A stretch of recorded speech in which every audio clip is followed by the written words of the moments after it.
music.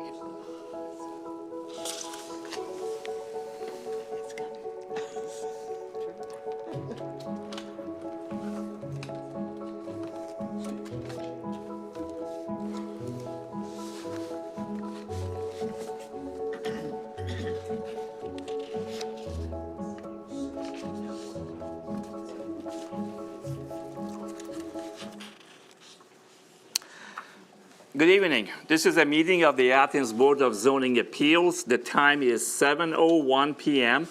and the date is July 11, 2017. At this time, I will call the meeting to order. The board consists of 5 members and 2 alternates, the alternates taking full part in the discussions and becoming a voting member in the absence of a member or when a member abstains for conflict of interest.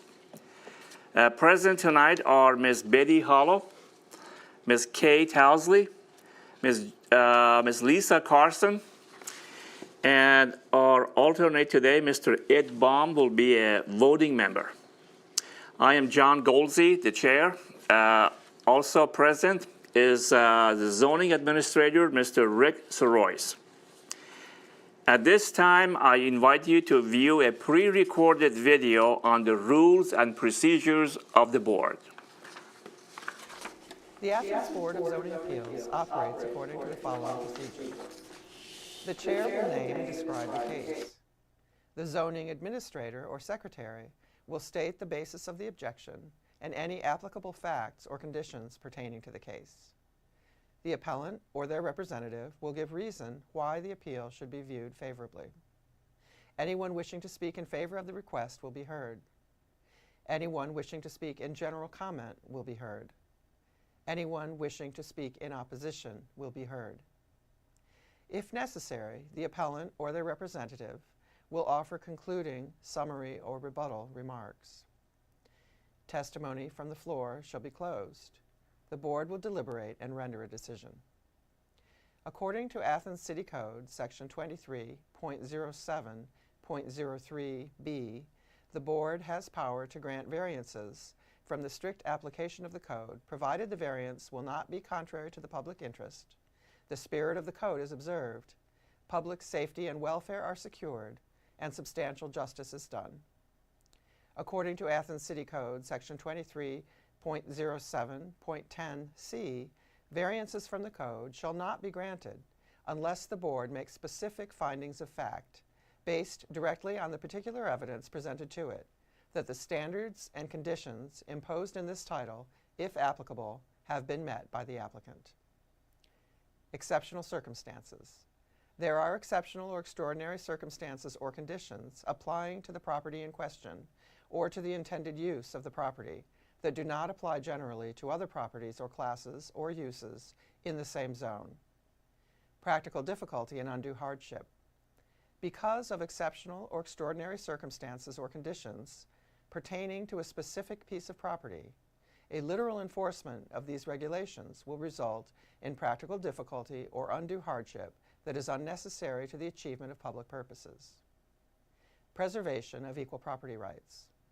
Literal interpretation of these regulations would deprive the appellant of rights commonly enjoyed by others in the same zone and the same vicinity, while a granting of the requested variance will not confer on the applicant any special privilege that is denied to other properties in the same zone and the same vicinity.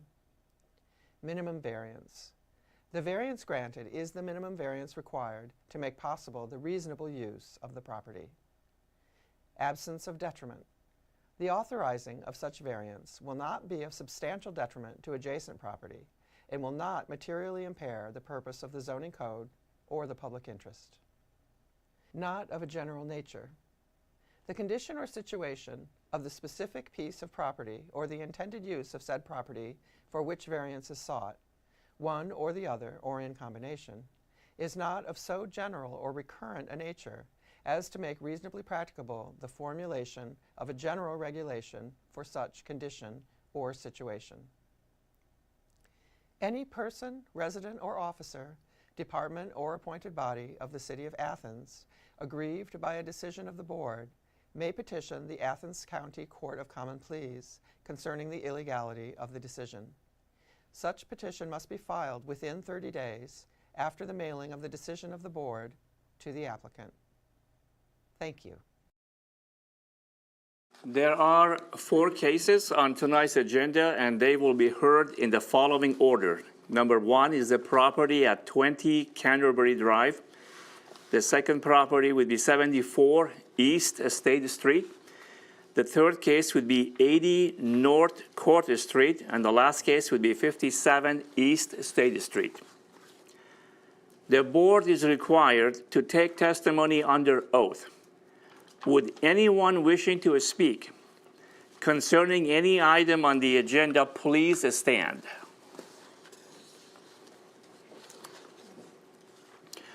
Do you swear or affirm that any testimony you will present to the board will be the truth, the whole truth, and nothing but the truth? Thank you. Be seated, please. Our first case is case number 1711V, the property at 20 Canterbury Drive. Zone is R1, and the appellant is Mr. Marcus Foltz. Appellant is requesting a variance from ACC 230401B4 to allow 3 employees for a home business use where 1 employee is the maximum allowed. And Mr. Sirois, I think there is some new changes in there. For the record, Mr. Foltz called me today at 4:30, and he is out of town. He's asking for an extension to September. He mentioned that he lost 2 employees, so he feels that he's currently in compliance. The board will need to decide if they want to table it or else, or wait and present it back in September, or in September. Okay, again, we tabled this case from last month where the appellant did not appear before the board. We did have a neighbor testified, which we recorded his testimony, Mr. Tom Dunlap from 15 Canterbury Drive, and he opposed this variance. Now we need to make a decision whether we want to continue the case or should we dismiss it. I move to take from the table case number 17-11V. Okay. Second. All in favor? Untable it. And now we need to make a decision on what to do next. Basically, we need a motion to whether dismiss the case or continue it until September. One of the concerns of Mr. Tom Dunlap was that, again, this was his testimony, that maybe this is a process for continuing the case. Mr. Dunlap is here, so. Oh, okay. I'm sorry, I didn't see you. I think if he's in compliance, then we don't need the case, but the case is that he's not in compliance. Right. And is appealing the decision, so I think we can go ahead and make a decision on whether or not to grant him. We've given him 2 choices. He has given us no written information Right. as to why he should be allowed to have 3 or more employees. I see no reason to continue it. Well, Mr. Sirois, if based on your conversation with him, he is in compliance, then there is no need for us to continue, and then we have to find a way to verify that. That's correct. That's what we will have to do. And if he is in non-compliance again, then we'll have to readdress the issue. Yeah. Okay. I guess my concern is if he is in compliance now and tomorrow he comes back and hires 2 more people, does he then get to come back? Do we go through the whole process again and again and again? I think we should deny his ability to have 3 employees. And if he wants to say, I'm going to have 1 employee, then he's in code and we don't have to do anything. I think that if we dismiss the case, he can't come back for 1 year. He can't come back for 3. He could come back for 1 because he doesn't have to come back. He's talking about period No, of time. about if we cancel, he cannot come back to the board No. unless there is a major changes in the plan. Yeah. That's right?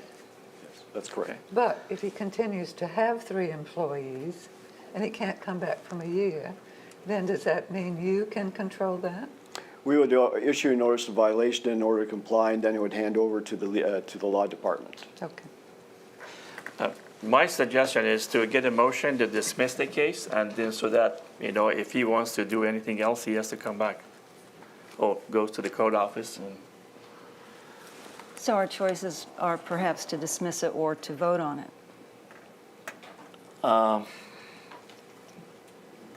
I don't really want to vote on it since we haven't heard.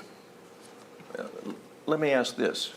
If we dismiss it and tomorrow he hires 5 employees, do we start the process all over again? I don't think that's fair.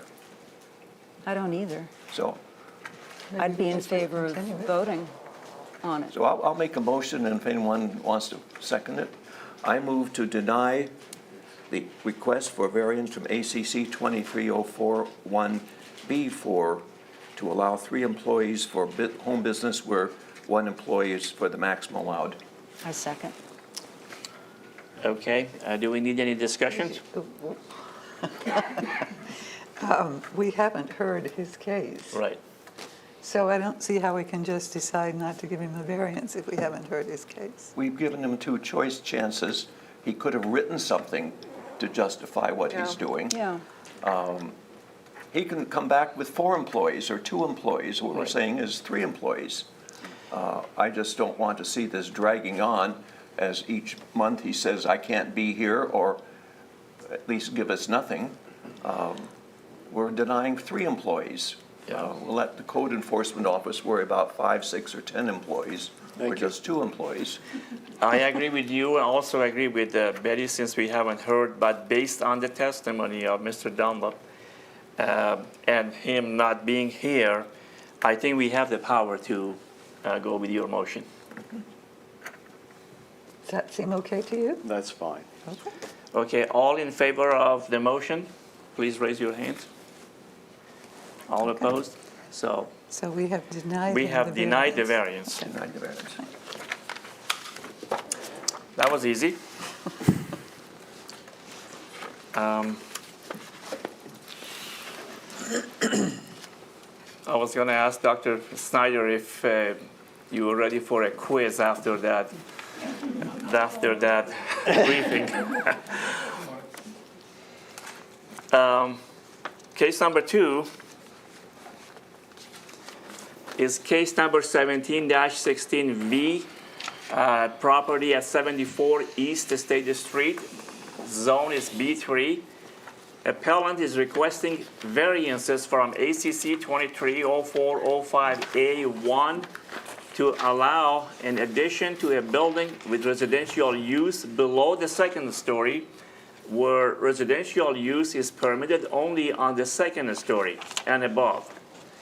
And from ACC 230310 to allow an addition to a building on a lot with 2 principal structures, where 1 principal structure is the maximum allowed. So, Mr. Sorois, my understanding is that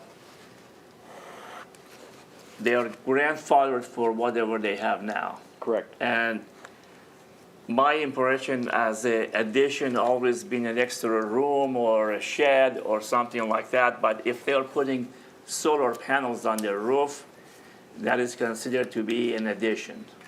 Therefore, the grandfather status is gone. It is challenged, yes.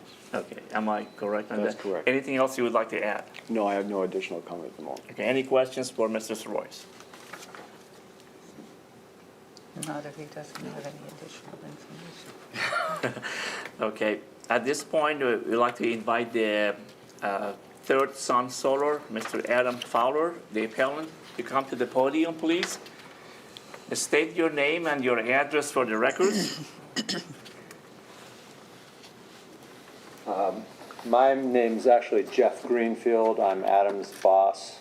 Adam couldn't be here tonight, but I wanted to come represent Third Sun Solar. So Jeff Greenfield, and address is 340 West, 762 West Union Street. Okay. So just for clarification, I'll answer any questions there are, but I wanted to point out a couple things.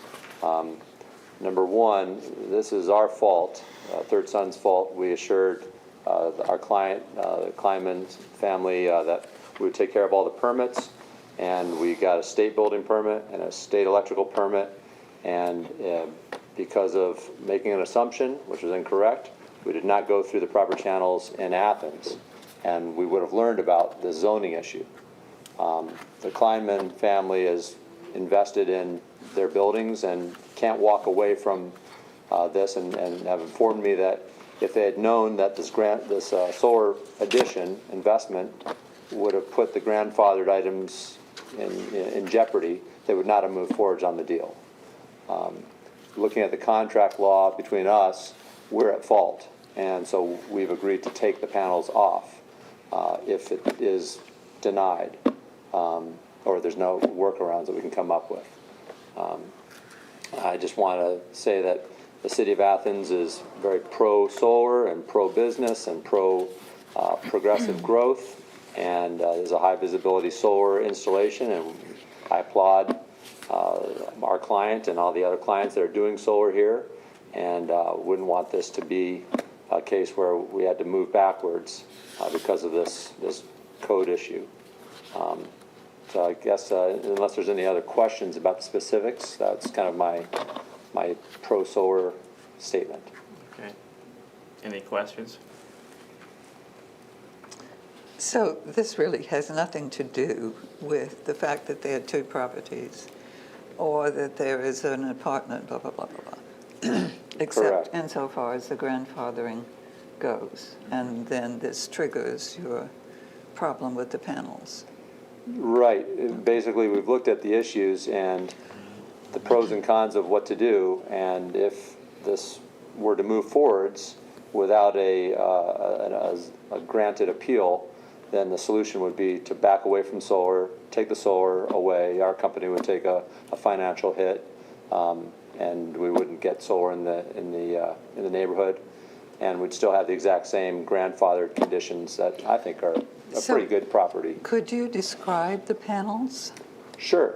The solar panels themselves are about this large, about 5 feet by 2.5 feet, about 1 inch thick, and they're up on the roof, and they're flush to the roof. You can't see them from the sidewalk, but if you're on a hillside, maybe a block away, you can see that the roof has solar panels. And they put them basically on all the south-facing roof along the building, and there's just recently a video promoting solar from the Nature Conservancy, a national video with some aerial footage of this array, plus the Jackie O's array and the Little Fish array. Okay, thank you. Do you know what percentage of the energy, the power for this property will be from the solar? I should know that, and Adam would know that. Michael, do you remember what percentage? It's gotta be less than 100%. Right, I think we target 80 or 85%. If you tell me how many panels you have, I can calculate. Oh, great, great.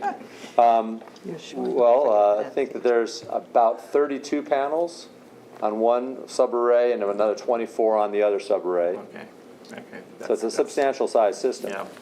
Yeah. Again, I didn't get a chance to visit the property, but the panels are already there in there. And did any of the board members get a chance to? I did. Okay, how does it look from the outside? I couldn't see it right from where I was because Oh, okay. you drive by and you look at it, you can't really see them. You'd have to get up on a hill or something to be able to see them, and I wasn't about to do that. Yeah. I just have a question. So you've been installing these solar panels for some time, but this is the first time you've run into this code problem? Well, yeah, this is the embarrassing part. We pull permits for residential through the city all the time and do that, through the normal channels. And then we haven't done commercial work in Athens since Adam started. And so the project manager, Rob Phillips, who used to do our commercial work, probably would have been aware of this double double HJ, the state as well as the local. Yeah. Adam, he came on right in the middle of the Jackie O's project. That project was already being built and under permit new construction, and so the variances, or not variance, but the zoning Right. approvals had already been made. So we probably would have learned on that one, and we didn't. Same thing with the other projects that we've done. The dairy barn was also under construction. Okay. So there's really no excuse for it, and we've learned the hard way. Well, this only happens when there's a non-conforming situation, and when they want to change anything, then they have to come into the conformity. Gotcha. Isn't this sort of like the case we heard earlier this year with the panels on top? Yeah, was that Adam who was here for So- the Devil's Maybe Kettle? somebody else. Yeah, I wish we got all the breweries, but that was done by another company. Oh, But it was a okay. similar situation. I think that one, they couldn't put the panels on the roof, so Right. they went with a ground mount. And the question was, So that wasn't was that an your- accessory dwelling or not? And I Yeah. believe a variance was granted for that. Any other questions? You may be seated, we may call you back again for Thank you very further information. Is there anyone here wishing to speak in favor of the request? Okay, sir. Did you swear in to tell the truth and the whole truth? Yes. Okay, good. I am the property owner. Please state your name and address for the Michael record. Kleinman, 11875 Banjo Hill, Athens, Ohio, Thank you. 45701. So I am the property owner, so of course I'm in favor of this. And Jeff really stated everything. You know, I've owned the property for 23 years. The only thing I would say is there's only an upside, the way I see it. We are helping the city and the world by doing solar. If it's denied, nothing changes. We just go back to the grandfather status that we have. Right. Okay, thank you. Thank you. Is there anyone wishing to speak in general commentary? Is there anyone wishing to speak in opposition? Okay, you're off the hook now, so do you want anything to add? Your last chance to say anything you want to say. Please. I'm sorry, I'm sorry. We're going to close the discussion from the floor, and unless there is any discussions among ourselves. I have one question for Mr. Sorois. So if they add the panels, which they have done, then you lose the grandfather status? What is that? How does that work? It's just like when we had the Devil's Kettle issues. It's just, that was an accessory. Right. This, they're making a change of use, or an addition. They're adding to, addition. they've already got two structures Right, on a piece of property. right. So this is an addition. We consider that an But addition. what happens to their grandfather status? They It lose stays it because there. they're changing it. So they lose it, so now they're an illegally Basically, yes. conforming property? That's correct. Rather than a legally non-conforming property? Yes, that's a way of putting it. I mean, as it Well, was before. So. What Yeah. danger does that pose to them, if any? I'm sorry? Does that pose any kind of threat to them down the road? Okay, you don't know, and I don't know, so we'll Well, just they play have, like we don't. they have parking and they Okay. have some grandfathering Okay. for those things. Okay, So, all yeah. right. The way I understand the status remains the same as before, except now they're allowed a variance to have the Have solar the panels. whole solar panels, Yeah. that's correct. So we'll just say they still have this? We're just giving them a variance if we give them. Yeah. You're just giving the variance for the panels. Yeah. Okay, all right, don't worry about that, okay. Now, if the variance doesn't go through, then they have to remove it. Yeah, Yeah. okay, all right.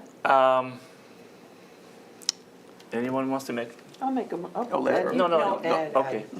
Okay, I move to approve the request for a variance from ACC 230405A1 to allow an addition to a building with residential use below the second story where residential use is permitted only on the second story and above, and from ACC 230310 to allow an addition to a building on a lot with two principal structures where one principal structure is the maximum allowed.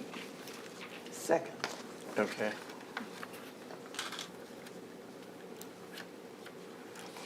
Okay, let's go through the findings, yes. I just want Sure. to add one thing. I would like for this to say an addition of solar panels to a building, because if you just say in addition to a building, it makes it sound like we're crazy and would just allow any addition Yeah. at all. Right. And it's really just solar panels. So could you just, I move could you to, amend I that? move to amend the motion to add an additional of solar panels to the building. Thank Yeah. you. And this is something which is reoccurring, so we are getting the age of the solar energy, renewable energy, so maybe something should be done at the code office or at the city council. For parliamentary procedure, will my second accept that as a friendly amendment? Indeed. Okay, so we don't have to vote on that. Yeah. Okay. Exceptional circumstances. There are exceptional or extraordinary circumstances or conditions applying to the property in question or to the intended use of the property that do not apply generally to other properties or classes or uses in the same zone. I'm going to make a comment here. And it's something I've said before. Sometimes we have these 6 items and they don't fit the Yeah. case and we try to force them into it. Yeah. And I think we have to figure out a way to get around that, because Well- obviously it's not changing the building. It's not terribly exceptional, because a lot of people are going to want solar panels. And so I'm not too sure going through those findings really tells us very much. I agree. I think we're required to go through them. Are we? Okay. But Go- this one doesn't seem to apply. Well, I think Our we can director talk says about it. I And think we I need to agree go with through them. Okay. I agree with Betty when she said about addition, so I was just thinking coming in here, if I have a snowball man on the top of my roof permanently, would that be an addition? A what? A what? If I put a snowman, it's a big snowman, a Santa Claus on my top of my roof, would that be an addition? No, because it would melt. Depending if it's plastic, then we Plastic. might consider that as yard art. I don't know. Okay. That's a little bit of stretching it there, but Well, I think we can speak to the exceptional circumstance simply by saying that this addition is, one, environmentally helpful, but also you can't see it. Right. Right. It's Yeah. not obtrusive in any way that's noticeable. Addition is always considered with the additional Okay. porch or something. Practical difficulty and undue hardship. Are we creating hardship if we don't give this variance for the Yes. property? Yes. I think we could Especially say since it's that. been installed. Yeah. Well, it's unnecessary to the achievement of public purposes. Yeah. Preservation of equal property rights. Well, we gave a variance not very long ago That's right. in similar circumstances, so it's Right. not that unusual. They're going to have to change the code. Yeah, that's right. Minimum variance, I think this would be minimal. Yeah. Very minimal. Absence of detriment. No No, detriment. no hurt. Yeah, okay, very good. Not of a general nature. Well, Approaching it, but not. approaching that. Are we ready to vote? Yes. We All are. in favor of this variance, please raise your hands. Okay, we have 5-0, you have the variance.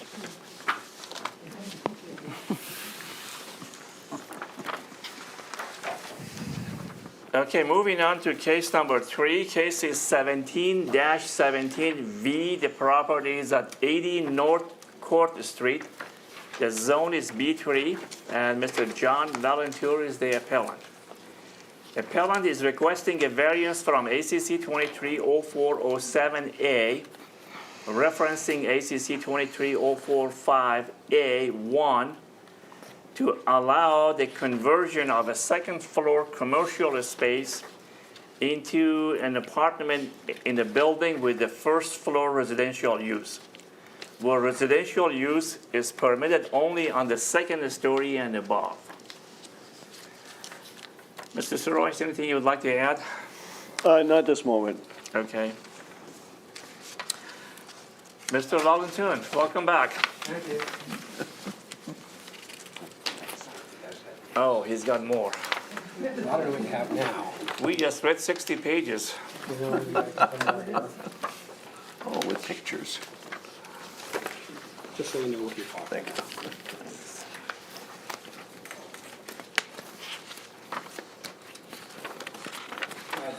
Gallantor, 12237. McDougal Road, Millfield, Ohio. Retired architect. I'm a property owner here, a partial property owner. That's why I'm here today. And I think that you're going to find that if we go, as we go through this, there's going to be some similarities as to what has just transpired on the East State Street project. We were denied a permit, and I think I handed out information to you there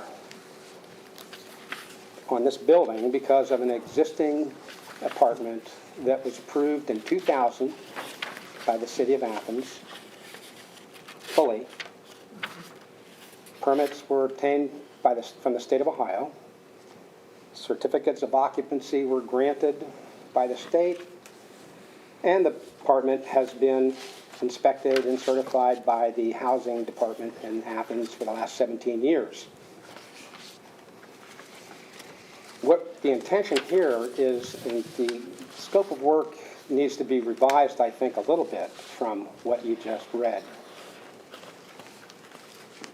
The second floor of this building, partial second floor, was occupied commercially over 2 years ago. It was vacant, and it's been vacant ever since. Not only is the scope of work involve occupying that second floor, but also bringing a fire line into the building for fire protection and upgrading the electrical services for the entire building, which includes first floor commercial and 3 apartments. One of them is the non-conforming apartment. The purpose that we are here is because we are going to put a legally conforming use, an apartment, on the second floor of the building that was previously commercial, but now, since it's been over 2 years, it's been unoccupied. It's not really replacing a commercial, it's filling an unoccupied space.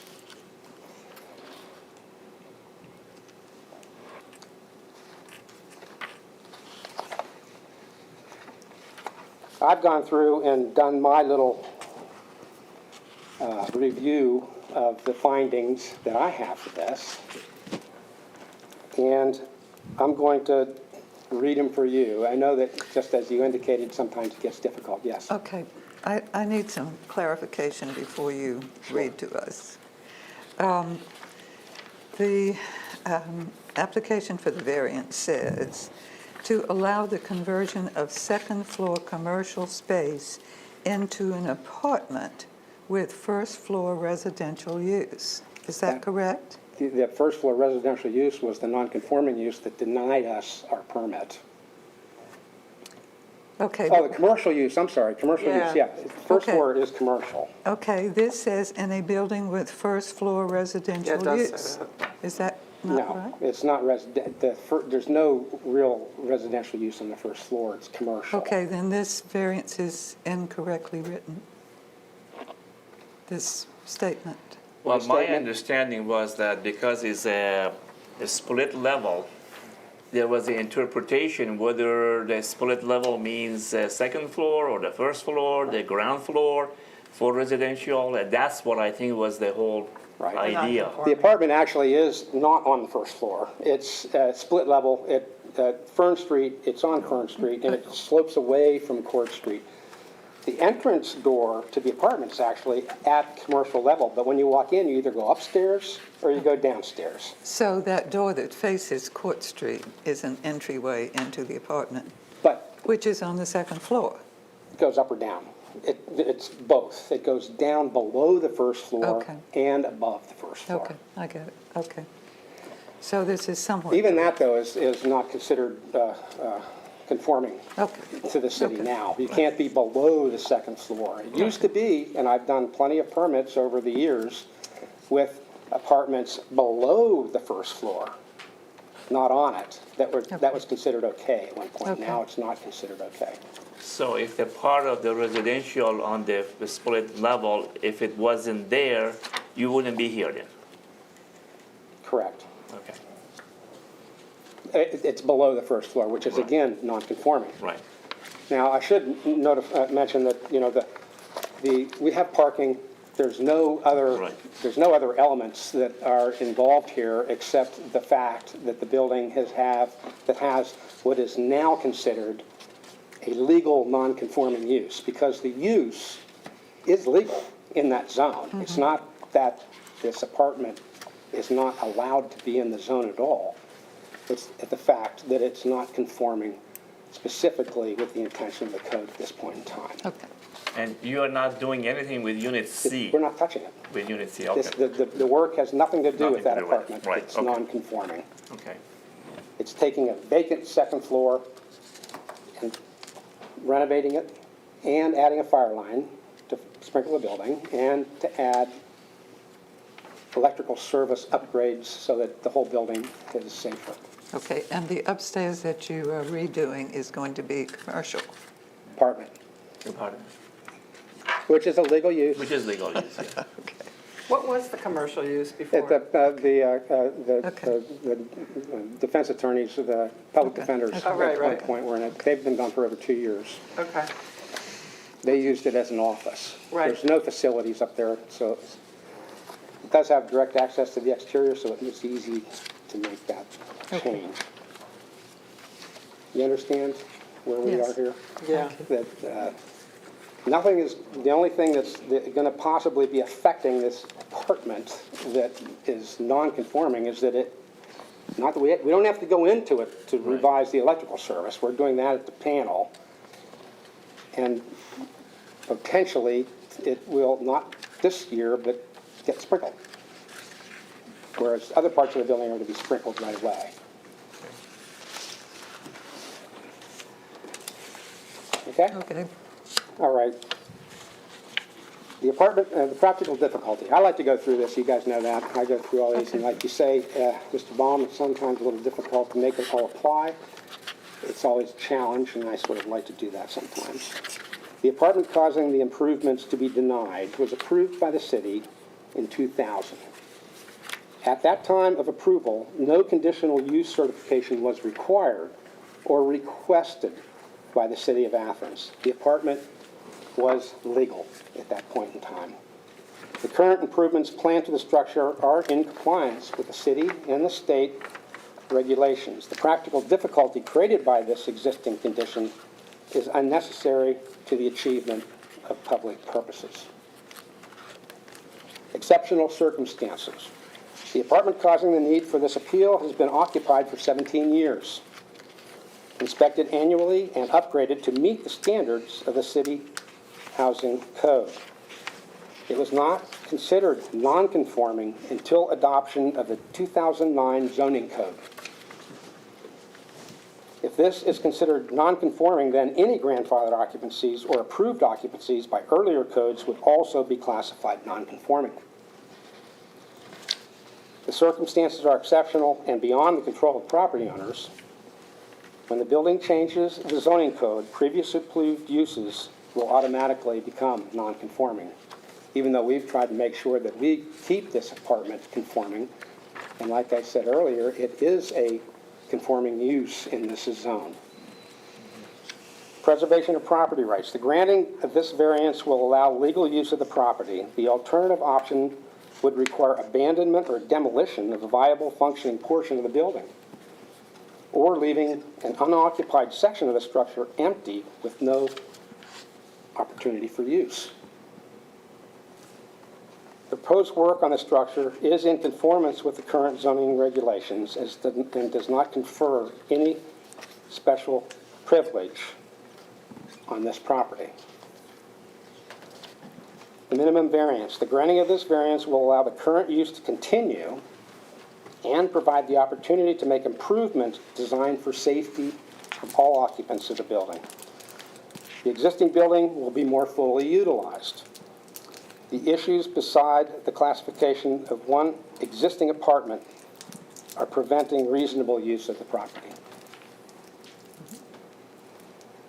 Absence of detriment. Approving this variance will not affect physical elements of the property. No additions or changes to the exterior will occur. Sufficient parking is available on site for all the uses. Adjacent property owners will not be affected by the proposed modifications, except their properties will be safer due to the installation of sprinkler system and upgrading the safety and electrical issues in the building. Not of general nature. Frequently, non-conforming uses occur when a new code is adopted. These uses become grandfathered. The request is not of a general nature because the need for this appeal is based on work approved for construction and use by the City of Athens and the State of Ohio. The use was not initially grandfathered because it is not non-conforming.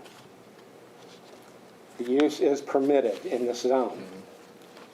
If alterations or enlargements were planned for this legal non-conforming use, standards set by the current code should be followed, which would make it need to be revised. In this case, the modifications to the building do not involve upgrades to this specific portion of the building, which is now classified non-conforming. That's all I have. Any questions for Mr. Volunteer? I'm just curious, did you run a 4-inch water Yes, we did. to the buildings? That's a lot of water. That's what the city requires us to do. Okay. You may be seated. We may call you back again for a rebuttal. Is there anyone wishing to speak in favor of this variance? Just to be safe, maybe you can restate your name and address. Michael Kleinman, do you want my address? Yeah, we don't have our secretary. 11875 Banjo Hill, Athens, Ohio. Okay. I see that with the code, obviously a code can't cover everything. And when somebody is willing to make upgrades and put money in, and the code is impeding that improvement, it seems that's when you need a variance, and that seems to be the case in this case. So it seems to make more sense than not just for the letter of the law to say no, when John is willing to put money and upgrade a property that's going to sit vacant if he can't do that. And I see this in the code all the time. Yeah. So that seems to be the most logical reason why to grant it. And that's what we are here for. Yes. Okay. Thank you. Thank you. Anyone else wishing to speak in favor? Anyone wishing to speak in general comment? Or anyone who wishes to speak in opposition will be heard now. Okay. You want to add anything more? Please. Okay, we close the discussion from the floor. And unless there's any discussion, Betty, you want to? I got my questions answered. Okay, that you want to do a Sure. motion? I move we grant a variance to the property at 80 North Court Street from ACC 230407A, referencing ACC 230405A1, to allow the conversion of second-floor commercial space into an apartment in a building with first-floor residential use, where residential use is permitted only on the second floor and above. I second. Okay. Exceptional circumstances. Is there any exceptional or extraordinary circumstances or conditions applying to the property in question or to the intended use of the property that do not apply generally to other properties or classes or uses in the same zone?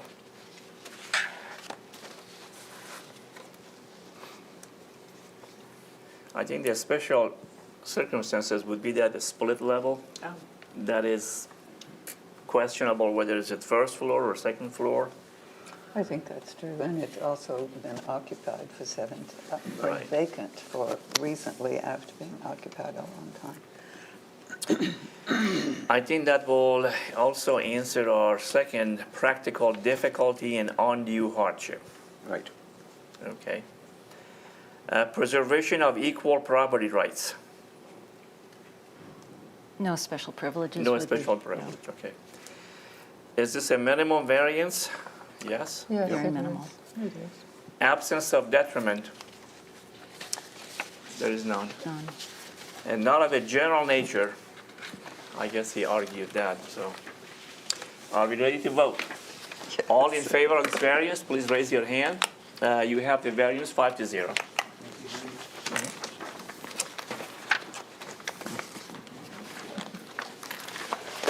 And thank you for all the work you did to prepare for this. We should save it for posterity. Yes, we need it in the future. Case number 4, our last case is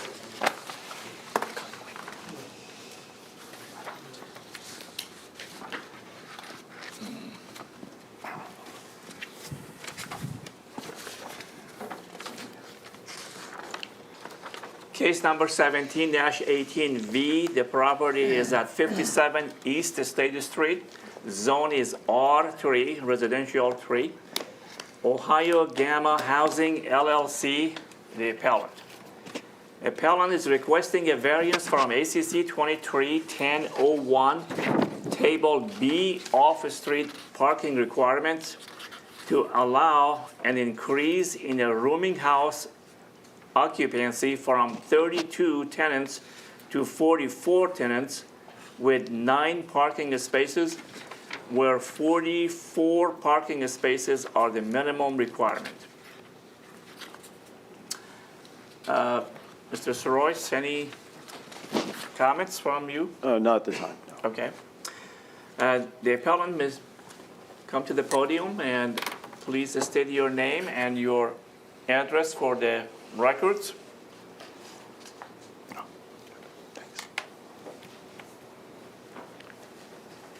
Thank you. Thanks.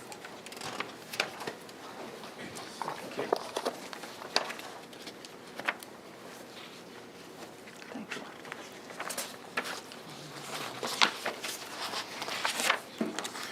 Thank you. Is there anything in this package which we didn't have before?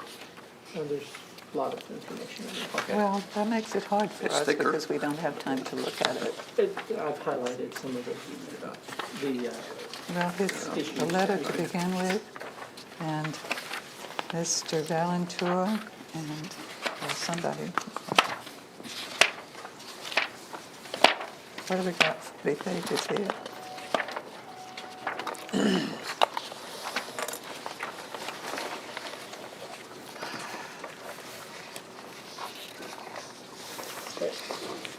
My name is Mike Carruthers. I'm with RBC Architects, 131 West State Street. Could you please speak a little bit louder, maybe, so we Okay. can hear you? Okay. My name is Mike Carruthers. I'm with RBC Architects, 131 West State Street. Okay. I am Penny Mullen, address 131 West State Street. Okay, thank you. Move a little closer. The building in question is not being, it's not receiving an addition. It is not being renovated. It is not new construction. It has always stood since probably the 60s. There might have been a few light additions for sprinkler systems and some upgrade. But as of this year, there has been no construction being done other than maybe a little bit of a landscape out front. So there's this, one of my concerns on this is that because there is no construction, I don't fully understand the rejection, because it should be classified as a non-conforming. It should be grandfathered in.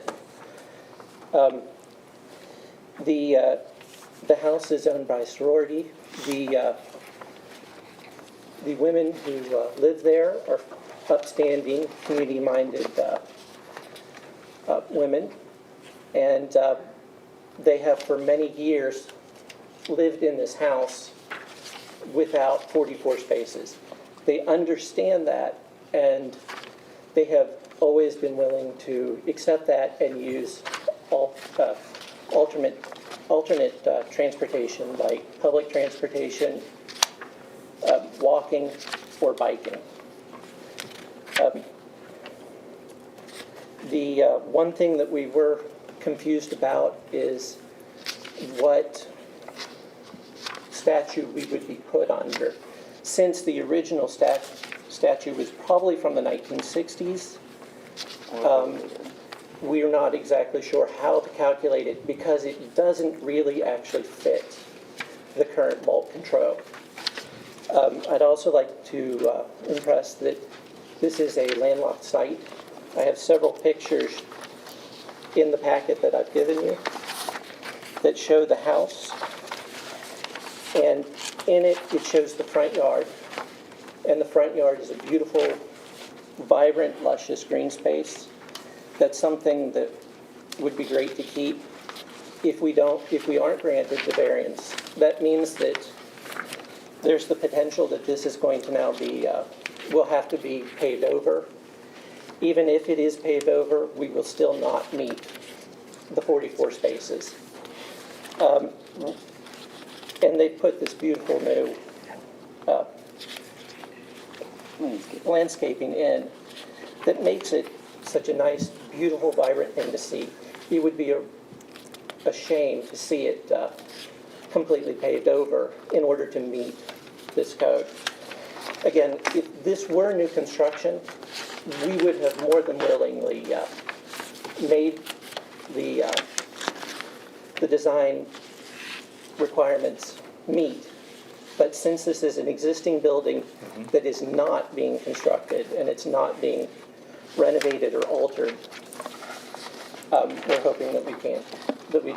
I can clarify that for you since you asked the question. You actually coded section 230501 that if you have a non-conforming property and it's been grandfathered, as you're saying, and if the code keeps changing, it will not apply to you. But from the moment that you go from 32 to 44, the deal is off. So you have to comply with the new code. Well, they've been in non-compliance for years. Yes, it's been decades. But once you want to change something, a use from 32 to 44, Legally. you lose everything. Okay. May I give a nutshell? State your name and your address, and then Join in here, yeah. Go ahead. Thanks, Michael. I appreciate that. I'm Kelly Valentine. I live at 57 East State Street. I'm the house director there. So I appreciate your comments, but one of the things that I don't know that was really brought forward, because not all of us know the codes that we're talking about. Basically what we're talking about is the amount of parking spaces for the residential use. Right. So that's the focus, and that's what we're talking about here. As Michael stated, there hasn't been a change to the number of rooms to the house or to the physical structure whatsoever. It was already, it had that many rooms in it. So it is a need to know, to just decide whether the additional parking is needed or not needed as it's currently being used. well, speaking of the parking, didn't you have 10 spaces and now reduced to 9? So that's a change. yes, No. we don't understand why we're being told there's 9, because we clearly went out there and counted. There are 10 spaces. When you include the house director's space, there are 10 spaces. So, but So there in was a here it says what, 9? typo or a misobservation on someone's part. Awesome. Yes. Just so I'm clear, it's been going on like this for decades? It Yes, just and kind in of the fell doc- through the cracks in terms of code and they discovered it? It has been used as, it has been occupied as a fraternity house prior to Gamma Phi Beta being there. So the residential use and the number of occupants has fluctuated, well, the number of actual occupants has fluctuated, but the building itself has not changed. The parking has been in the back there. And so Limited, so but when the works. petition was when the calculations go for how many residents can be with this amount of parking spaces, that's where the recommendations for the zoning come in. So what I wanted to address is kind of the situation that exists. So nothing has changed, but this is the situation that exists. But can you What just is say the what prompted Go ahead. your being here in the first place? The permit for occupancy that is issued by the county every year reflects a number of occupants that are. And last year it was a smaller number? Last year, it was not occupied, so.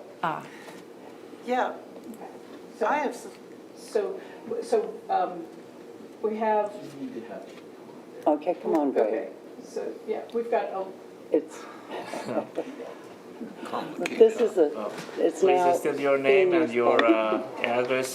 I'm Greg Summers. I'm the CEO of SA Financial and Housing Corporation, and we own Ohio Gamma Housing LLC. It's a wholly owned subsidiary of the parent.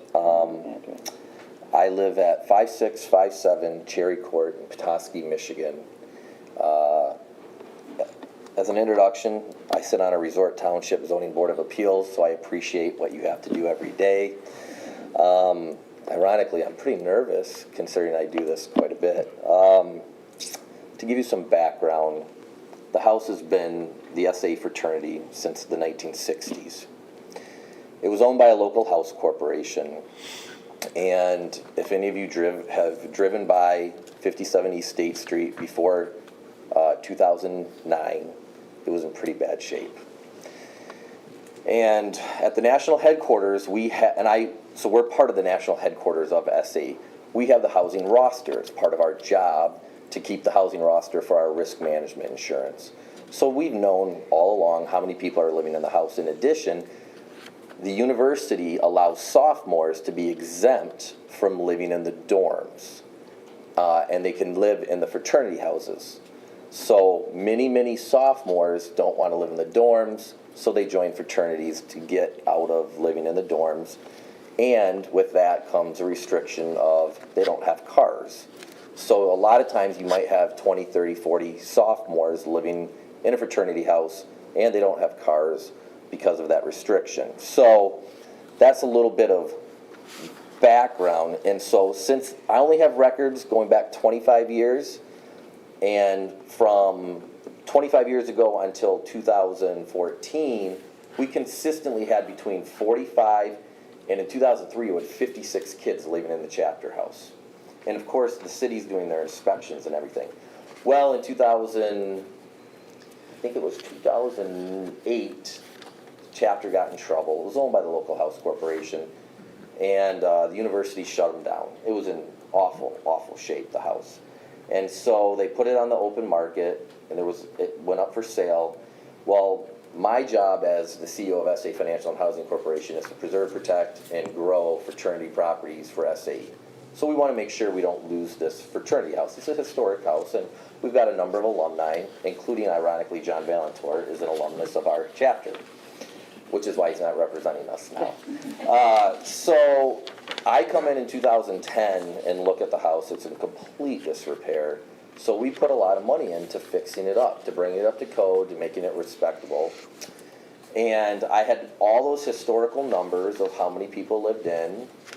And when we submitted paperwork, I believe we told them how many people we were going to have living in. So that being said, we put our own chapter in there. So from 2010 till 2014 or 15, I can't remember, we had 45 roughly living in every single year, and never seemed to have any issues. The city would come and do their inspections, go into the rooms. I would talk to the fire marshal. I got to know him really well. He liked us because we put a fire suppression system in the house. I think we were one of the very first fraternities to do that, in fact. But one of the advantages of our housing model is we have a house director that lives in, and so our house director kind of tells us what's going on. And I don't know if any of the other fraternities really have that. So she's telling us, hey, you got a bad group. It's not going well. The trajectory's going downhill. So rather than get in trouble with the city, if we get in trouble, rather than the university shut us down, we actually chose to voluntarily close the house. It was like, all right, this isn't going well. So we then rented it to the sorority. And for the last 2 years, the sorority has rented it. And, they've had, how many lived in last year? It fluctuated from 41 to 41 to 45 living in. And they've got 45 leases for this year. And we were never in trouble. It's not like the city ever cited us any citations, but Gamma Phi Beta said, hey, we got this thing in the mail that says 30 occupied for 32. I said, well, that doesn't sound right, because you have the original house that was built in the 1920s and the addition that was built in the 1960s, and then we tore a house down, which is now that vacant lot. I don't know if you've seen the vacant lot that they've done all the landscaping to. I said, well, I'll call the city and figure out what's going on. So I called the city and said, yeah, we've always had 45 living in. It's never been an issue. And he's like, well, actually, you're only licensed for 32. I said, well, that doesn't sound right. So I said, okay, and he told me, well, this is the process. You send a letter in, it'll get denied, and then you'll go before the zoning board. And so I said, okay, and we knew John Valentor, and so I reached out to him, and he said, well, I can't have it. I have a conflict. I'm working on another case. But we have a situation where nothing is changing of what's happened for 25 years. I mean, nothing other than, I guess, the increase in the official occupancy. But it's not as if any more people are moving in. It's not if we're renovating any rooms. Nothing changes. So, If you look in the packet that I gave you, I've highlighted in December of 2015, we have where the code officer said that there were no violations observed. In addition, we had in a letter from December of 2016 that also says no violations were observed, which means 2015 and 2016, the city did not take any issue with the fact that there were 41 to 45 occupants living in this house. So, well, before I touch on that subject, I own and manage properties all over the United States. I manage 100 SA fraternity houses. I don't manage. I indirectly manage 100 SA property houses around the United States. We actually own and manage 14 of those. And so I've been in front of zoning boards when we've had to do different things. The University of Illinois in Champaign, we did a renovation there. We have one parking spot for 50 people. And the house director lives in that parking spot. It's just, fraternities are looked at differently because they're part of the university. It's not like we have apartments. We have one kitchen. And in fact, it's part of the culture of the school. Good or bad, I mean, some fraternities can give a school a bad reputation, but it is part of the culture. And what I'm really excited about is if you've driven up 57 East State Street in the last month and looked over at what Gamma Phi Beta has done, it is really, that's the entrance to the university. When you drive in that from State Street, it is beautiful what they've been able to do with it. So, when I go in front of these other zoning boards, one of the things that we talk about a lot is going more green. I just did a renovation in East Lansing, Michigan, and we didn't have enough parking, and so we were able to substitute bike parking. So cities are kind of being proactive, being green, and so I guess, we're coming here and hoping that you kind of understand that nothing is changing. It's not as if someone who lives next door is going to be adversely affected because more people are going to be driving their cars. That's simply not the case. The lease is very clear that there's only this many there's 10 parking spots. One of them's for the house director. So, and I think you would agree, you want to have a house director living in these houses, managing them. So the only, and I'll let him get into this, but the only downfall, or the only thing that would change the property use ironically, is if this isn't accepted, because then, if it's not accepted, we can't afford it, the sorority can't afford to do what they need to do, and I don't know what would happen to the property, whether it gets sold, converted into an apartment. It's certainly landlocked. You got an alley behind you, you've got the road in front of you. I don't know where you could add more parking, and as I said, nothing's changing. I'm not trying to put you guys in a position where you're setting a bad precedent.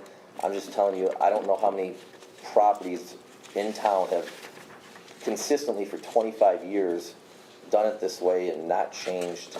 Well, you're saying that you can't do anything with it, but you can continue operating as it is now with 32.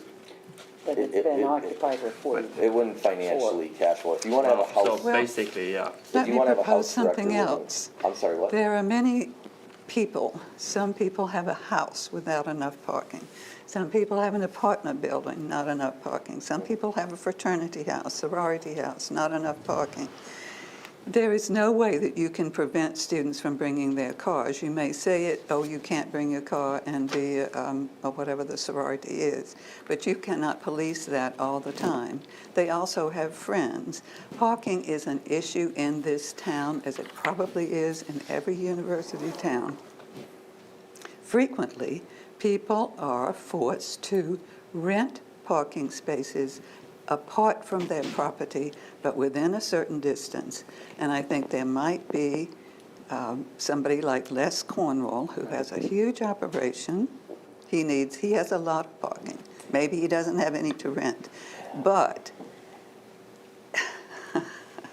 to have 44 people and 9 parking spaces in this town is ridiculous. And I live relatively close to this, and my neighborhood takes the overflow of those people who have cars but no place to park them. So I'm not very sympathetic to this, I have to say.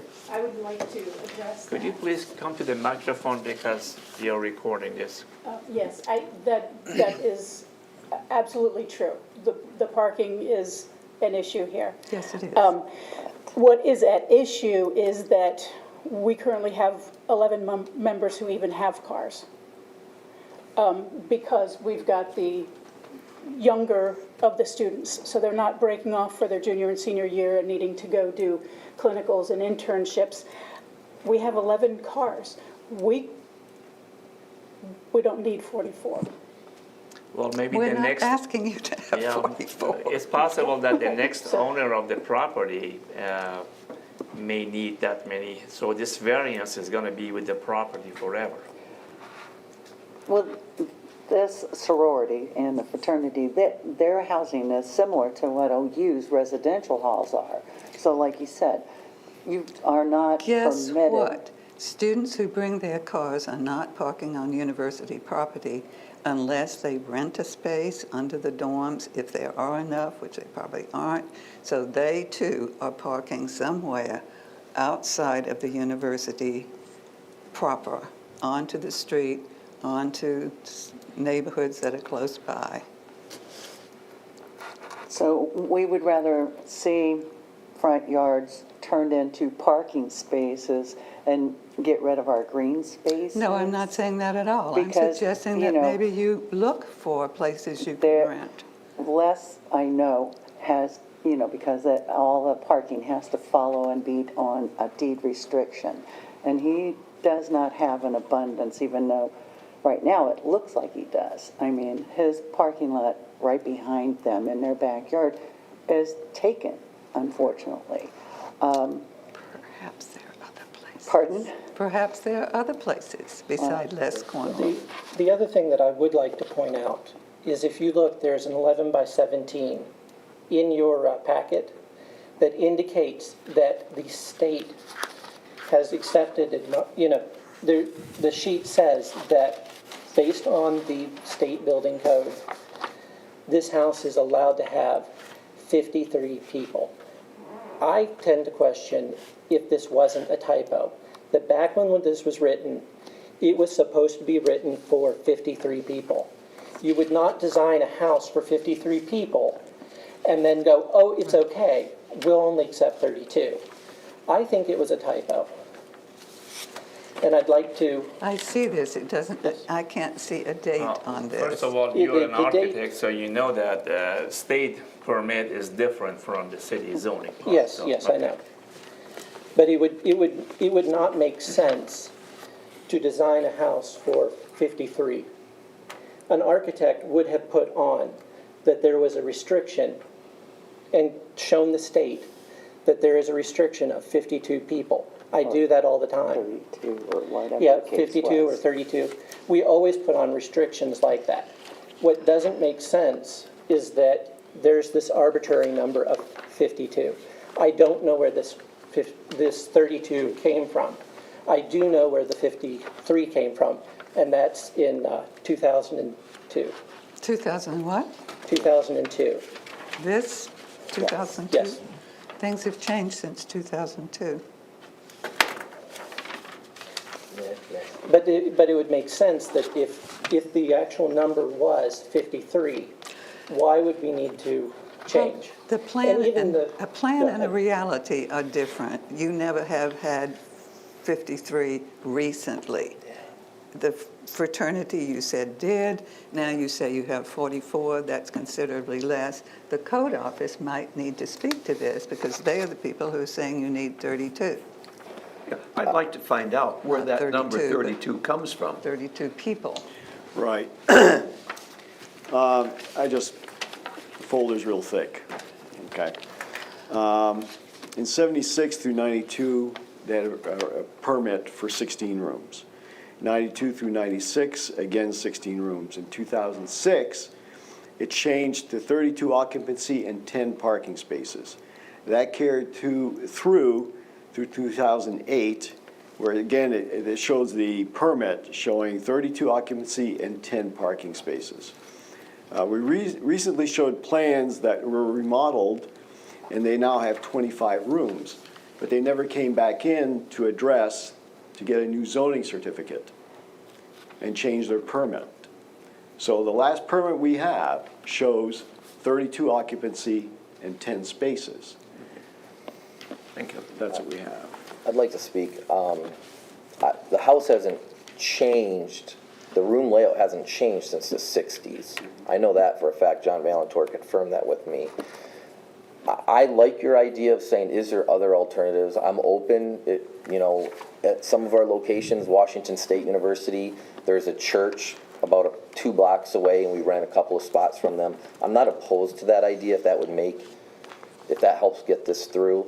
What I'm concerned about is, one, financially, how does this property continue forward with only 32? I don't think it can. And two, my biggest concern too is, and I'll have the chapter advisor come up from Gamma Phi Beta, they've got 44 girls that want to move in this fall, and I'm not trying to. I gotta look out for them, and so I guess I'll step down for a second, and I'm sure you'll have some questions, and maybe if the chapter advisor could come up.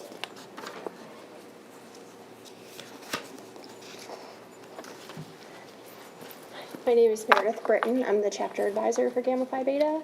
We've got 44 wonderful women who are Please excited. just state your address as well. Oh, and I'm sorry, speak not louder, Lord. 2660 State Route 180, Chillicothe, Ohio. Sorry, I skipped that part. We've got 44 available women who want to move into this house. It's our home. We absolutely love it. We were blessed with the building and have worked really hard to make it a home for these girls. And I don't know what I would do with 12 to 13 of them if they're not allowed to move in. I don't know. I mean, the cars are one thing. I don't know what to do with them if they can't move in. That's what I'm confused about. I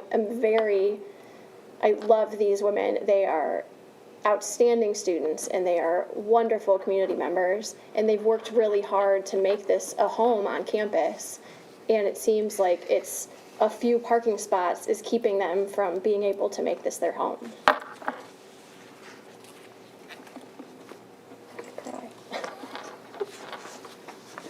I'm sympathetic to that. I understand, But yeah. you're concerned about the girls. Right. I'm concerned about the cars. Right. And turning in their housing contracts, they do know that we've got 10 spots, and we have an actual way to go through to who gets the parking spots and who doesn't. They're Who parks open on to the street, right? well, they're open to our exec members who live in, and then we go by grades and merit points, and we break it down that way for the available ones, if that's And then the rest helpful. of the cars go where? Last year, we didn't have any other members that had cars that didn't get a spot. This year, we've got 11 who are bringing cars in. But you also have scheduled move-in and move-out dates. Right, yeah, so the Kelly's parents great about having come everything and they sign scheduled so we in. don't take up the whole road or anything. Yeah, and cause more congestion in the neighborhood. Also, they don't litter it with, when they're moving out. Right, right. It's not like you have furniture left out on the sidewalk. Yes. You know, this is a little more responsible than that. And a lot of the parents want them to be in a sorority setting because they have the established family, community, and also they don't want their girls driving. You know, they're kind of more restricted in that. All their needs are basically answered by having a house mother. They don't have to go out buying groceries or anything like that. It's provided within the facilities. And we have transit here in Athens, so that helps out if they do need to, you know, run or even have a position in doing internships. There is transit facilities here, and they do already have bike racks on the premises and that type of thing. So there's other means of transportation other than parking a big vehicle or a motorcycle or whatever it may be. You know, and this building has been maintained, upgraded. It's passed the state inspections, the city inspections, as well as Ohio University comes in and does inspections at the different fraternities and sororities through their system. It's fully sprinkled. It has fire alarm. I walked through it. It was meticulous. I even know the girls aren't there, but, you know, right now, I mean, meticulous. So, you know, to me, this is another branch of the university, and they have restrictions, even though you say they all bring cars. They're paying dearly if they're parking on OU property. And as far as parking along and paying a parking meter, nobody can afford that, especially a student. And most parents wouldn't permit it. So I think that they have it set up within their guidelines to restrict and discourage having cars brought into town. And the parents oftentimes are coming to check on their daughters and making sure everything's status quo, you know. And I don't know, but I think the Greek life of the fraternities and the sororities can be positive, especially when it's well managed and maintained.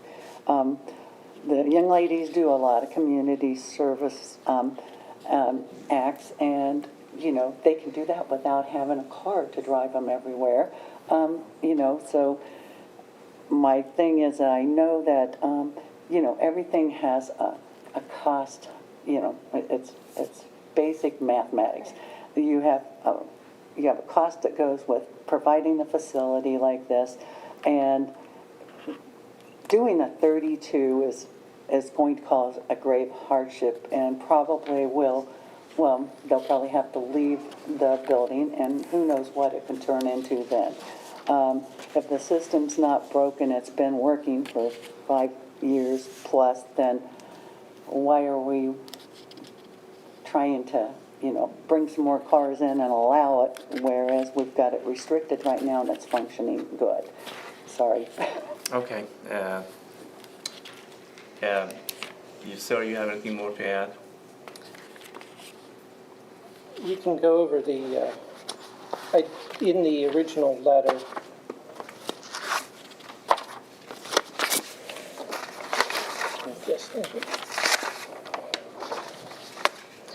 I did discuss the different points, the practical difficulty. If you want, I can read those into this. The site of the lot creates practical difficulty. The existing building is too close to Kern Street to accommodate additional parking. In order to add parking to East State Street, the city would need to agree to remove several metered parking spaces, which would be bad. The new parking spaces on East State Street would destroy the architectural integrity and beauty of both the existing building and its green space. When it comes to exceptional circumstances, the building is not being enlarged, altered, or changed in any nature. The past history of the building indicates that the occupants have always been beyond that max of 32 without any major parking issues on the site, and the owner wants to continue to use as it's been in the past. Preservation of equal property rights. If the building were new construction, then of course it would be built to meet the parking requirements. But because it's an existing structure, it just cannot be done. From an architectural standpoint, you cannot add 44 spaces to that site, period. It's not possible. The minimum variance for reasonable use of property is a request that the house be permitted from this day forward to continue use as a fraternity or sorority without additional parking. And I think that would be the emphasis, that the house would be occupied as a fraternity or a sorority. If it is occupied any other way, then we would have to relook at this and re-look at the parking. But as a sorority and a fraternity, it should be allowed to continue the way that it's running, with the exceptions that the house shall set up a move-in and move-out schedule where no more than 9 moving vans occupy the site at any given time. That the house shall prohibit the use of vehicles for all Ohio University students living in the house, and the parking shall be reserved for visitors. Of course, now they've given me a list of people who they want to dedicate that, and it is actually in your packet of who gets what spot. So maybe that's not a good provision. It sounds like they've got a better system in place than that, and still have 2 open spaces for visitors. And then 3, that the house shall promote the use of alternative transportation such as bicycling, walking, or public transportation, which lends into the idea that this city needs to become sustainable, and the best way to do it is to force us out of our cars and force us to use public transportation and to start thinking of the car as a negative and to eliminate the carbon monoxide that we are putting in by the amount of cars that we're putting on the street. Absence of detriment. If this variance is not granted, the owner shall have options, and that's the one that really concerns me, that this house could become abandoned, it could become blight, it could be a place for drug dealers, it could be a place for unsolicited behavior. It creates a bad area if this house has to be abandoned because it is financially unstable to sustain itself. Let's see. The discontinued use. Go ahead. The limit of occupant use of the building, and I'm sorry. Renovation of and renovate of the rest of the building to accommodate a parking garage would require closing portions of Kern Street and East State Street. And that would, if they bring this back up to, if they start putting in parking spots, they're going to have to close down your street to do it. Which means while they're under construction putting in new spaces, No one is you going don't to get put the street. parking there. What's that? No one is going to put parking there. There's not room. I know. It's a major street into and out of Athens. Yeah. You're just not going to put any parking spaces where there's not any room for them. Exactly. Don't worry about that. Yeah, okay. Not of general nature. If the building were new construction, then it would be designed to comply with the current code and bulk controls. The current bulk controls for off-site parking only addresses new construction and converted building. I noticed that in the bulk controls. If it does not address parking requirements for existing buildings, I didn't see It does. in it, well, It does. it states in that bulk controls for new construction and It says converted. all buildings, including new construction and renovated. It starts by saying all buildings. You That's can not check what I it. read in the I bulk read it controls, but today. that's okay. I read it We today. can agree to disagree, Okay. that's fine. You And so have that's, that, Rick? I got it right here. what does it say? It says dwellings, parentheses, all other dwellings in units, including units which have been newly constructed or newly converted, parentheses, close parentheses. And my interpretation would be that the way you've read it, we're only touching new construction and converted. It says all buildings. All and- other dwellings. Dwellings, all Units. dwellings, including. Okay. All right. I won't argue that. You'll lose. All right. Any questions or? No. You may be seated, and then we need to go to find out if there is anyone else who has not been to the podium would like to speak in favor of this proposal, this variance. Why not? I came over to Athens today. Never turned on an open microphone. Okay. May it please the board, my name is Jake Showalter, 2191 South Belvoir Boulevard in University Heights, Ohio. And I work with Sigma Alpha Epsilon SAE Financial and Housing Corporation as the Director of Operation. And really just trying to, I guess, nutshell this a little bit. We're talking and we're asking for a variance to be allowed to continue to operate this chapter house as it has since the 60s. We've got signed leases for 44 young women coming to town that are respectful, vibrant members of this community, that 12 of which are in danger of not being allowed to live in this chapter house anymore. I think the university's drafted a letter that I don't know if you've received or not, sort of speaking to the character and quality of this particular chapter and their involvement in the community. Those 12 women are going to have to be relocated within the university dorms. I don't know what the university's position or capabilities of being able to do that are. And it would seem to me a shame to not allow them that opportunity because of the parking situation. Speaking as a guy that went to an urban campus where parking was beyond a premium, I can be empathetic to the notion of, that perhaps these women will be bringing cars regardless, but to follow that logic out, if they're bringing them, they're going to be on campus one way or the other. And this is a chapter that has governance set in place, both with their internal makeup of mostly sophomores who aren't allowed to bring cars, as well as their policy of divvying out the parking spaces they have, that I think they've demonstrated over time the ability to manage that. So I would just respectfully ask this commission to grant the variance, saying please, largely based on the continued use of this property and the quality of the individuals that are there, and the potential bad things that would happen if this property was limited to 32 occupants. Thank you. Thanks. Is there anyone who would like to make a general comment or speak in opposition? Okay, we will close the discussion from the floor. And again, we are not implying that you have to provide parking at the spot. We understand that that's not possible, but as Ms. Hollow mentioned, there are ways that we can always find other parkings, and I guess we discussed that. So, any discussion before we get a motion? I guess I have a question.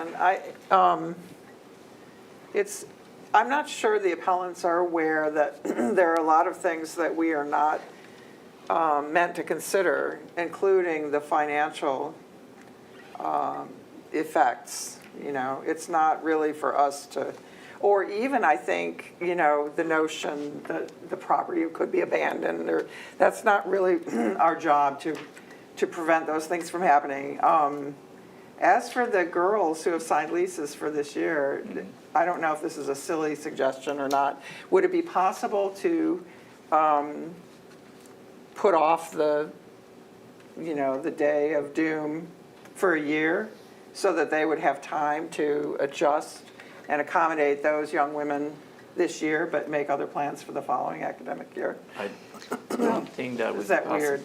Well, I am more sympathetic to the plight of the girls than what you just said suggests. I expect you're very sympathetic to them too. And if they need 44 to make ends meet, that's fine too. So my concern is the parking. Now, I know the variance says it's to increase the number of people, but it also says to go with 9 parking spaces or the possibility of 10. Okay. And so we'll go through the findings, but in my mind, this is simply not tenable, and it's not fair to other people whom we, and particularly I, have forced to find rental spaces elsewhere. Now, they're supposed to be within 250 feet of the property, and that may not be possible. But it would be possible for them if they started today and looked until September or August or whatever it is. I think that they could find not 44 spaces perhaps, but they could at least double this number. They could show some good faith to us as we might be showing to them.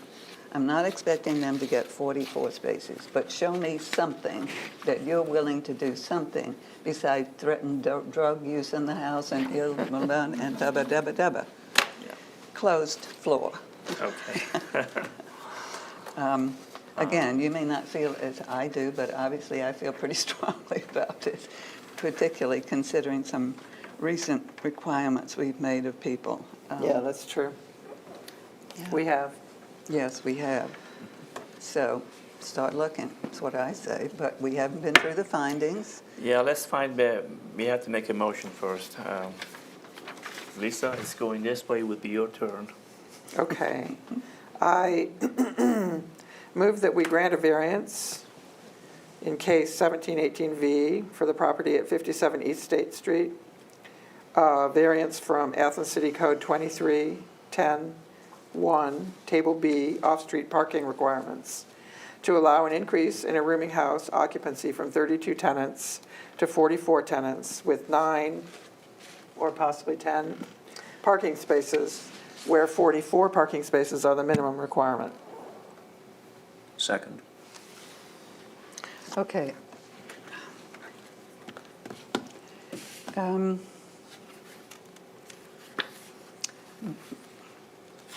Maybe we could consider amending this right now before we vote on this, because I'm certainly going to vote no on 9. Maybe the rest of you will vote yes. But we could amend this to a reasonable, not compliant, but a good faith effort on their part to find more than 9 or 10 spaces. Again, one of them is going to the resident person.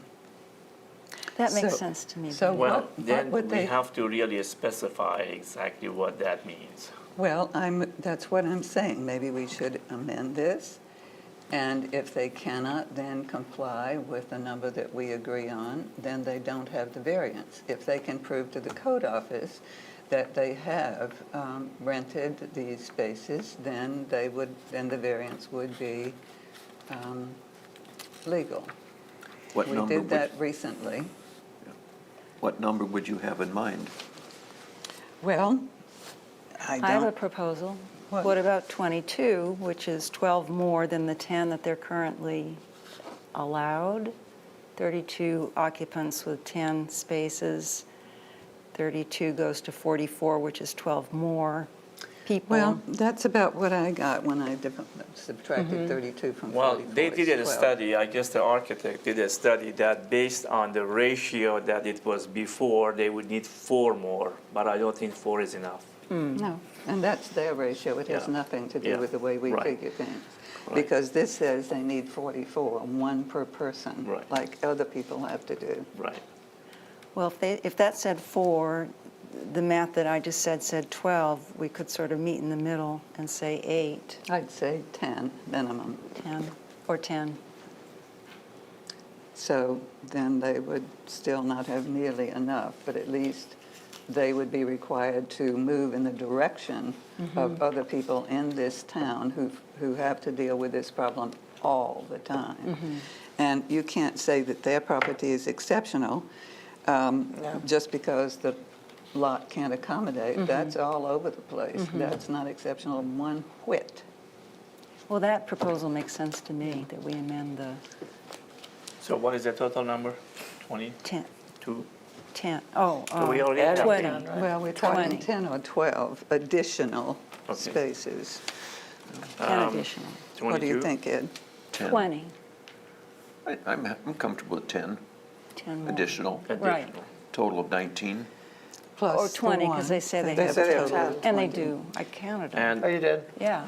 And what if They to have add the 10 with the condition? one have for 10, the- so- yeah. And why do That'll we be a add the total of 20. condition that this should remain a sorority or, because that's what, Yes, we Yeah. probably should, as Yeah. long as Yeah. it Yeah. belongs to this sorority. yeah, Well, it belongs to the fraternity. fraternity or sorority, whichever. Okay, so we So need should- to And do we amend. need We to need- consult with the appellant, see if they, please come to the podium and,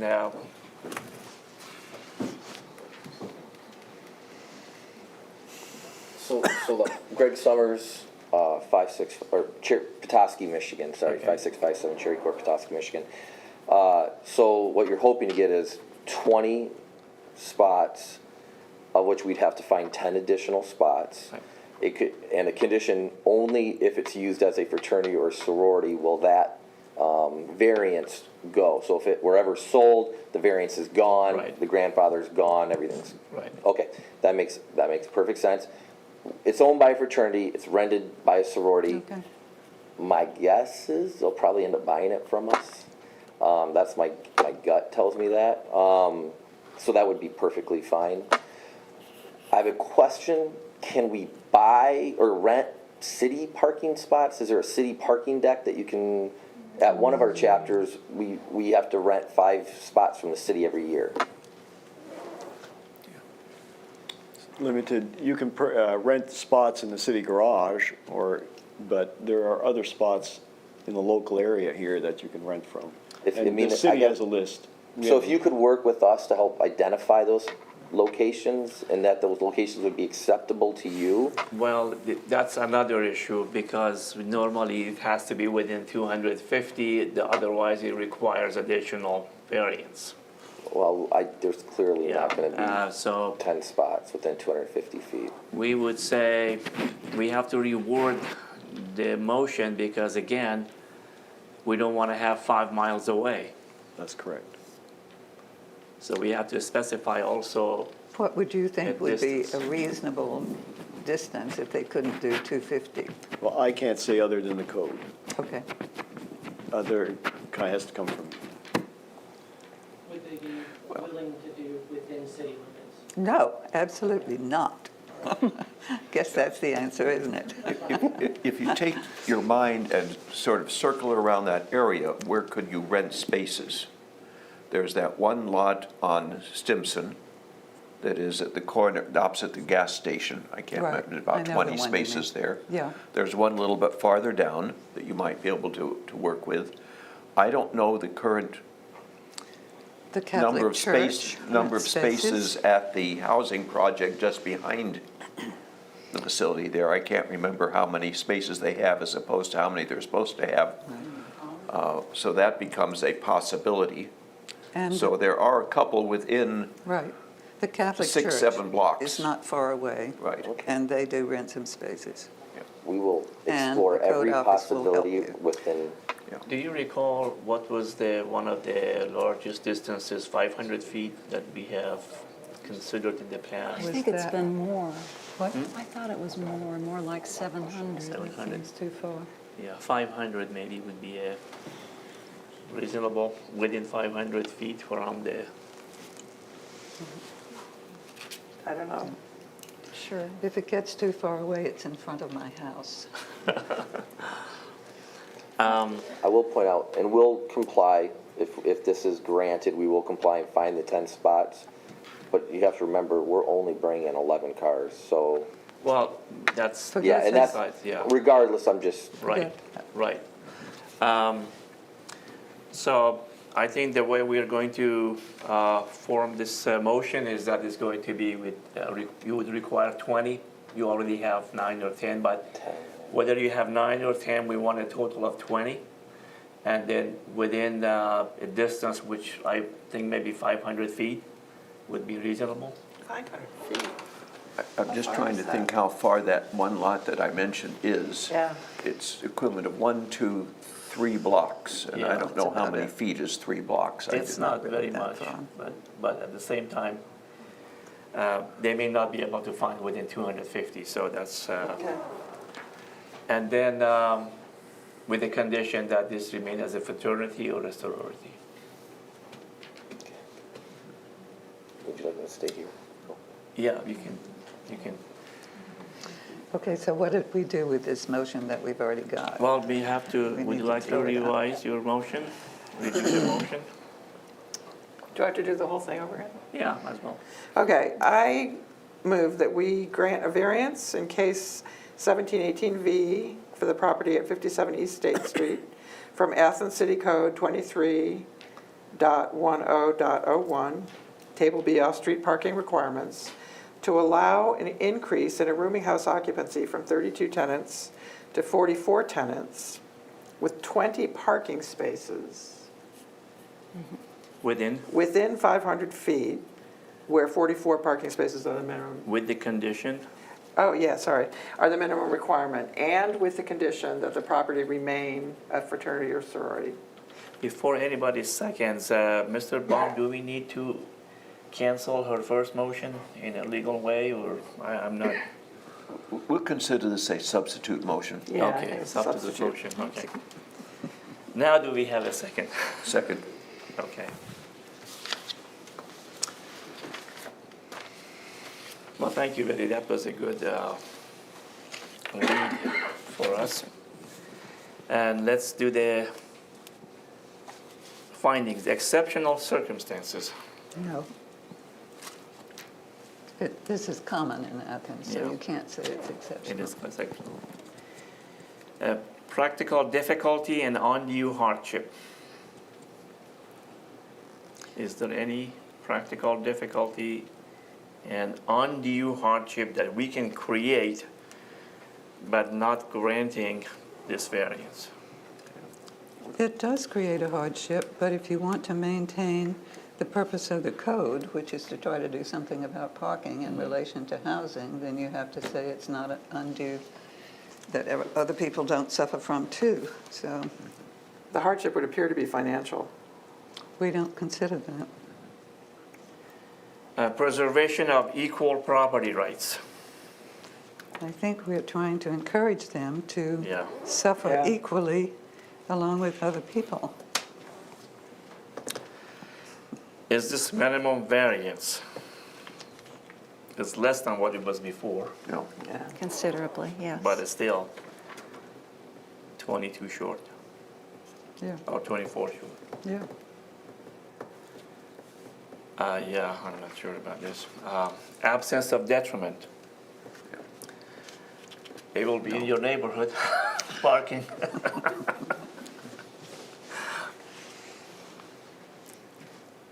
Absence of detriment.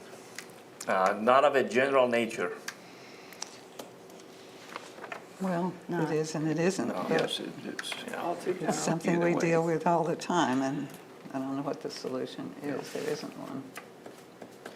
Are we ready to vote? yeah. Yes. All in favor of this variance, please raise your hand. And oppose. So you have the variance 4-1.